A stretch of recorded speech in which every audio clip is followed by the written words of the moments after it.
we started with we started with putting scales, working out how to weigh it and weigh a water of how to do. So we bought these set of scales and put under this tank, which we've got our scales there, and we so we can measure our water and measure our urea in. So normally when we're doing that, we'd fill our water up. Say turn that on.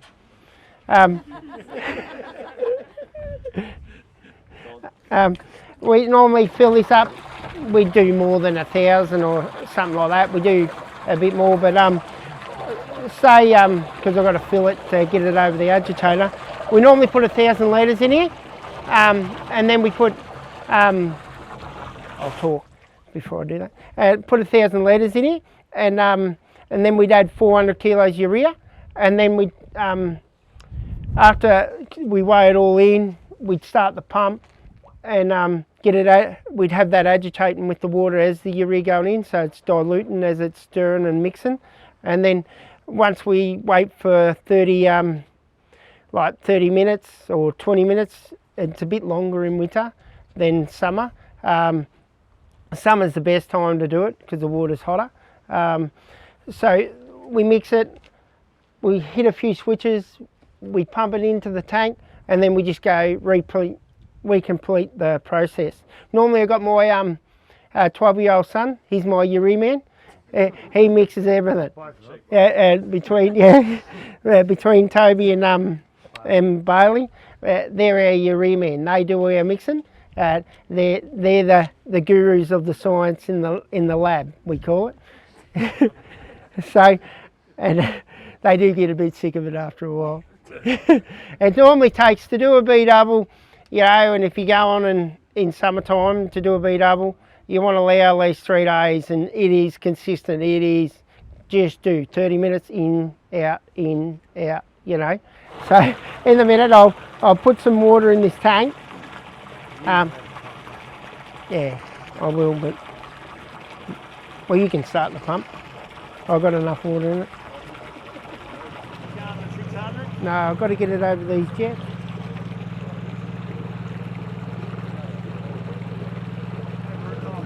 You can put that in.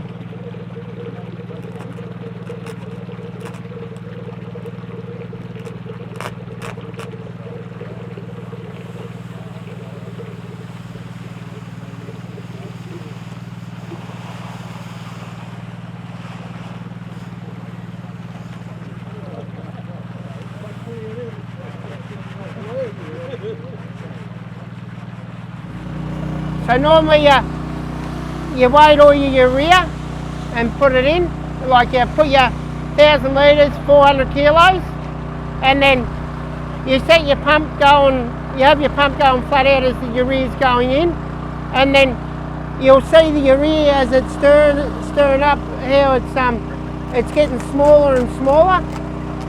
Like you can see how the urea's dissolving, see all the little specks, how it's gone from big lump. Yeah, just stir it up a bit. Yeah, but normally you have 400 kilos urea. And so when you've got 1,000 litres of water, how much urea in? 400 kilos? Yeah. Rightio, I'll just stop it. So, anyone got any questions? Otherwise I can't, you know, answer any questions with that going. When you've got it in the tanks here, yep, you just spray that straight out. So we pull up the boom here. Yep. We suck it straight into the boom. Colin, you can explain this. This is my hook on my boom. It goes not in the banjo pump. There it goes. It's a straight line. You use your PDO pump. That's got a different system on my boom. It's got just it throws it over and it sucks straight out of that, straight into the tank. Mm-hmm. And you just turn it on, turn your switches, and then I just fill it up to about wherever I want, about 8,000 I put in my boom. And then I add with all the other ingredients. So what he's trying to say is he puts 8,000 in. So to get the 22 nitrogen, right? So and you spray it at 60 to the right. So we put our 8,000 in, and that'll do 22 nitrogen, right? As I call it, 22 nitrogen. So we put our 8,000 in the boom. Then after we fill it up with urea, we head over to our fulvic and Fosco over there. We measure if we're going to do 2 litres, like say 180 litres of fulvic and 180 litres of kelp. We mix that in with our urea. That's all we put in. If we want to put chemical, like we'll put Targa in it, and then we're just going to say, right, but we don't normally put urea in when we're doing Targa on the legume side. But if we're doing the cereal, the wheat and the barley, we use the Fosco, we use that, because it's not just putting the urea out. We've tried just putting urea out. Yeah, it works. You get the performance. But when you put the mineral in with the stuff, it brings the urea to life. Like it's just like, yeah, in 2 weeks you'll be that. She'll just bulk it. Yeah, that's where we come to the limit of how much we put in on that Fosco and the kelp, because the kelp will make it grow. You know, it'll just till her and just go like that. You know, in a matter of 3 weeks. It just livens the urea up. And we've tried the other way with the Fosco and the kelp by itself. Not the result. Don't get the result as good as intake as mixing the urea with it. Do you use any fish hydrolysate or anything like that in your blend? In the blend, there'd be what's in those? When he's saying kelp, he's referring to the product Boost, which is fish hydrolysate. Yeah, it'd have it in it. It's got everything in it. Yeah, it's all. We might have to walk over to them. But you can show how you mix it and that as well, because that's another hurdle, isn't it? A lot of these products have to be mixed. So when you're mixing this up, you had 2 pumps on there. That's just going to harden time. Yeah, it would halve the time, no worries. But if you're like in summertime, like it'll halve it like that, because your water's hot. Because the water's cold in that tank, it's coming out of a pipeline. You know, you can feel this tank now. You can feel the urea that's dissolved. You know, it's getting colder. Yeah, but this was the quickest way. Like I said to you, we tried it in shuttles and stirring it with a probe. Oh mate, that was just a head on. Everything's a stepping stone. We're trying to get quicker as we go along. You know, wasn't built like I said. Yeah, that's right.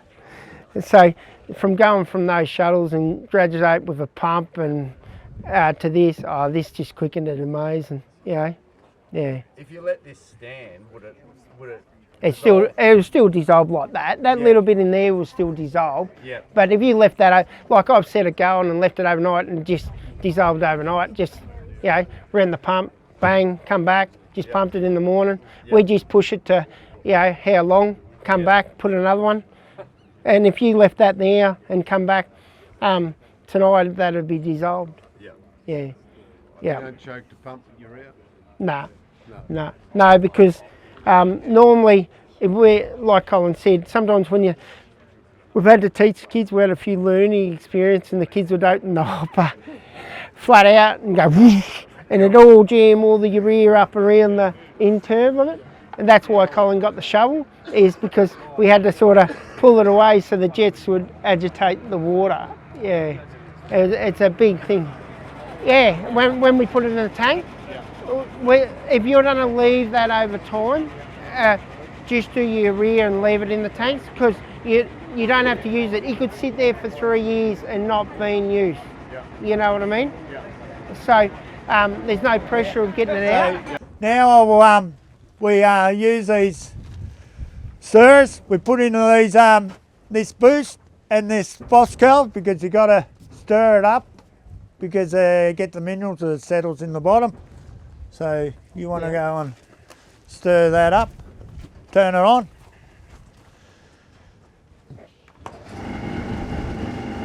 So I leave that for sort of, I put it going about in the morning, and that it stirs it up for about 2 hours before I get there. The time I fill up my boom, get over here, I turn that on, that's already going, it's mixing, and when I come here to about hour, put it in, it's ready to go in. I turn them off because I don't like them running all the time, because the Fosco will just foam up, froth up, and it's only just, yeah, you turn it off and it's easy to think. So, you want to talk any more? Yeah. We go from that urea substance of putting that urea in, as Colin said, straight into the tank. Then he dries over here. Then we just measure it in our granny pot of like 2 litres, say 180 litres. 270. Oh, well, 270. Anyway, I was just giving an example. Before they put fulvic in this boost, we used to have to put the fulvic in separate because it used to be another different product. Now they've made it all in one product. It's more easy to handle. You don't have to be weighing that bit out, doing that bit. It's all in the one thing that you just go bang, straight. You know, we all like it easy, you know. So that's what we do if we're doing our legumes, is put this in, put our boost, our targa in, or whatever other additives, and spray it on our legumes. But when we get back to cereal and coming with the urea and doing our cereals or our canola, or, you know, I know a mate that used to do canola with it, and you come in here, you add whatever blend you want to do. This is what we do. We add 2 litres of that and 2 litres of that, put that in. Then we come, if we want to put like our chemical in, we'll put our chemical in the mix if we have to, or if we don't need to put chemical in it, we'll just go bang, let's just put this in, let's just get it out, you know. But we always aim for 3 leaf stage. We've come to the situation, we've tried it with not as many tillers. We've got the results. It's worked all right, but then we worked out, once we wait to 3 leaf stage, we get a bit more leaf, a bit more growth, and it just seems to get more into the plant and the structure of the roots, and then it just takes off. Yeah, and when you come back here, if you ever do a second one, don't have to put as much of this on the next time. Depends on the year. Yeah, depends on the year. Yeah, what you're chasing. If it's going to be wetter and all that, if it's going to be drier, you cut your rates, because it will burn it off like urea if you go to give it too much, get up and go. I call it get up and go. It just gets up and goes. And we've had chemical damage too, and we've used this on the chemical damage, the kelp and the fulvic, this one, and it's brought neighbours that sprayed us out back to life in a week.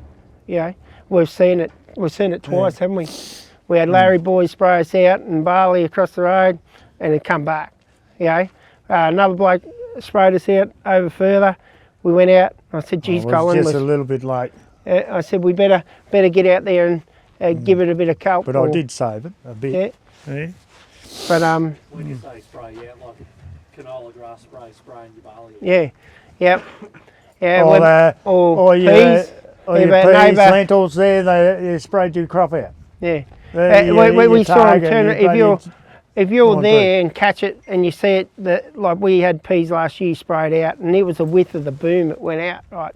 Yeah, it just went out in drones. Anyway, we went out with a bit of kelp and a bit of fulvic, and I said to Colin, you better go out and spray that paddy, because I said, you know, she's not looking real good. Anyway, we went out, and in a week you couldn't tell the difference. You know, just brought it back to life. Yeah, that was a game changer. We've seen that twice in that. Yeah. You just got to get on time. You got to get on time. You don't see your neighbour spray you. No, it's just whether you're driving around, you know. So in terms of handling, like filling your boom spray, and like if we treated these like treplan drums, There's no difference in terms of handling liquid fertilisers as opposed to handling Craftland or Roundup or something in an IBC for you guys? No, just as easy. And it's not as much chemical. You got not as much worry because it's you haven't got all that sort of chemical it's absorbing into your hands or anything like that. Like it's the actual logistics of going out and getting the job done. yeah. The 3 days in summer mixing urea. Yep. And then everything's wheel in here and put it in your granny pot. And you're out. paddock. You're gone. Yeah. Yep. So that's More time than they're driving down the road. Yeah. Liquid fertilisers don't necessarily need to be different. No, and from going spreading, and you talked about money saving, another cost is you're spreading every 26 or 26 metres or whatever everyone's spread it is, or from going out with that boom, we're 140 foot. So when we go out with that boom, a matter of 2 hours, we've sprayed that paddock, we're out, we're gone. You're still spreading 6 hours later, still trying to get over the paddock. Like I'm doing Depends how fast you go. 18 to 20 Ks spraying. And comfortable spraying in this, doing Yeah, foliar yeah. fertilisation, whereas if I'm trying to spread 36 metres with urea, You've got to go flat out. And you can't have a windy day. like this, I can still choose to go foliar fertilising, Yeah. but I probably wouldn't go and choose to try and throw urea 45 metres into a wind like that. Nah. No, but I could go out if it got windy there, I could go out and spray this out. No worries. No worries at all. And we don't have to rely on the weather like rain or anything like that. It absorbs straight in. Where that you spread that urea, you've got to have that rain to get the best benefit. Otherwise, you only get 25% of it, or 50%. So what's the outlook? Like I'm obviously a long way away, but what's the outlook like in the next month or 6 weeks in terms of rainfall? Like I know you guys haven't had a lot now to get. Well, they're not talking very much at the moment. In the next month, like with what you guys are doing as comparative to a full granular program, do you think you're not going to lose your yield potential because you're actually feeding it through the leaf rather than waiting for that root uptake the granular program would have? We'll be quicker. Are they going to see a yield penalty because they're not getting the nutrition on it? Yep. As you guys are? Yep. They will see a yield dependency because we've seen that in the job of from applying it to now applying liquid. Like we've even seen it when it dries off that the plant's healthy. It doesn't need as much moisture, and it comes up and fills that weed head. It pushes that because it's healthy. It doesn't need that much more moisture. Does the boom have enough agitation in the tank? Yes. Or do you have to add extra agitation? No. I can add more, but I don't. I can have a full bore really going to the bottom and agitate, but no. Do you have any problems if you don't, something goes wrong with the boom spray and you have to let it sit? Does it, the fact that these are agitated, do you have any problems? I do have a little bit. Yeah. Yeah, especially that one. It was set on the bottom. Hey. Set on the bottom of your buddy tank. Yeah. You There. just have to. Oh, you got to agitate it. Agitate it. in the tank. In the tank. Yeah. I reckon Rodney should be able to build a hydraulic one that goes. I did have a problem with the boom breaking down. Don't worry. What about your nozzle size and the droplet size? We only just I only use number 3 nozzles, right? What colour are they? Blue. Yeah. Well, on mine I got 3 sizes. I got the red ones, the blue ones, and the purple ones. But the 250, 2.5s, 3s, and the 4s. And I only spray all mine is only sprayed at 3s, and I do me liquid, all my chemical in number 3s, and that's all I do. I don't change them. There. So, do you reckon you'd have trouble if you use, because I've got 2.5s. You will get them on, but you'll have a lot of pressure. You got to tell them to change their strainers in the line. Yeah, and it's strainers. Yep. Because I've got, I used to have the yellow strainers, the finer one. I've gone away to that and put the blue ones in line. And I don't have the drama blocking the filters in in your nozzles. So I've changed them to the blue ones, a little bit coarser, and I think the reds in me. Oh, I forget. I'd have to pull them. I think the red nozzles, strainers in the sink. They come with it anyhow. I've never changed them, but and I've never really changed it there. So, and all I got to do, you get an odd one there with spraying out your Foscal. You do get an odd blocked up, but you only can get out there and clean it, and then it's going there. But How many nozzles you got to clean? there's a fair few, but I don't clean too many. Only time I put this out, and then I bring it over here. I wash them and clean. After I finish this, I go through the whole boom and clean it all down before I go back to the spray. So I've learnt that too. Yeah.